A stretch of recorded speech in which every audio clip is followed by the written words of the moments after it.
Hey, this is Josh for Retool.net talking about the new snapping feature in the new version of After Effects. So you'll notice I have this little button here that says snapping on. And of course this is new, so basically let me show you what it does. I have a composition here with 3 different solids in it, and if I click on it, you'll see that they're all basically in the same place. So first, right off the bat, I can use snapping to set my anchor points. So I could leave the anchor point where it is on the first one, come into the second one, and if I hold down Y, I could come here and you'll notice my anchor point starts snapping to the edges of my layer here. So of course I can set it to any one of these points. So I'll set it right here. And now I'll do a rotation on the X-axis while holding down Shift.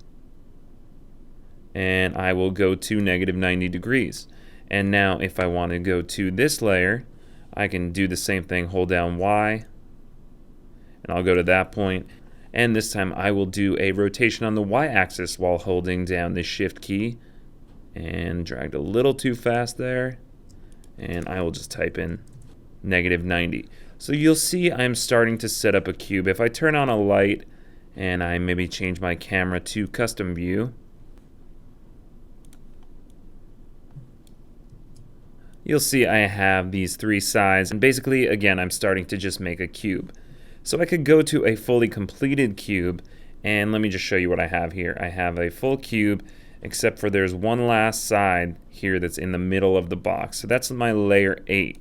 And I'll show you another way snapping can work, is that if I'm just dragging my layer, I basically have the anchor point of this layer set to this bottom point here. If I go to my layer 7, you'll see it's set to that point right there.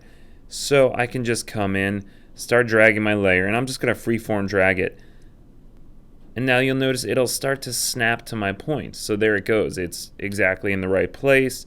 And again, with my camera selected, I can just rotate around, and now I see I have a full box.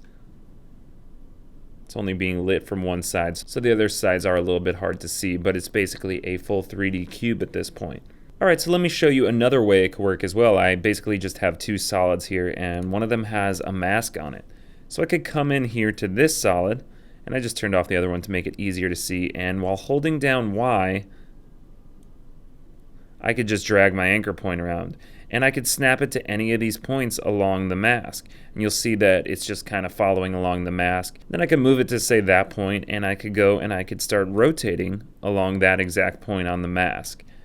Or I could come and I could take my other solid, and then you'll notice my anchor point is in a slightly weird spot. So again, while holding Y, you'll notice when I get close to the center of the layer, there'll be a little box there showing me the center of the layer. I could just snap to that. Or I could go to any one of these edges or any one of these points. And let's say I make it that point. And let's say I just want to start dragging it. I can drag it and start snapping it to the different boundaries of the layer. So here's the boundary of the layer. Or I could do the mask points and start dragging it to any one of these points.